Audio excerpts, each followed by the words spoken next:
সাংবাদিকবৃন্দ, আসসালামু আলাইকুম।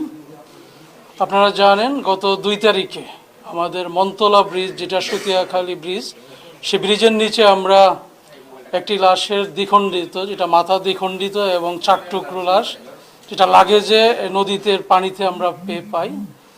এই লাশটি পাওয়ার পরপরই আমরা যেটা করি, এখানে আমাদের গোয়েন্দা পুলিশ এবং আমাদের কোতোয়ালি থানা এই লাশের পরিচয় শনাক্তকরণে কাজ করে। আমরা সোশ্যাল মিডিয়াতে বিষয়টি প্রচার করি এবং প্রচার করার পরপরই আমরা জানতে পারি যে এই ভিকটিম, তার পরিচয় হলো, তার বাড়ি ঈশ্বরগঞ্জ, সে প্রেসিডেন্সি ইউনিভার্সিটির ইংরেজির প্রথম বর্ষের স্টুডেন্ট ছিল।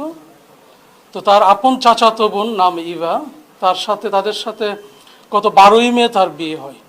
তো এই চাচাতো বোনের পূর্বে আরেকটি বিয়ে হয় আনুমানিক 3 বছর পূর্বে।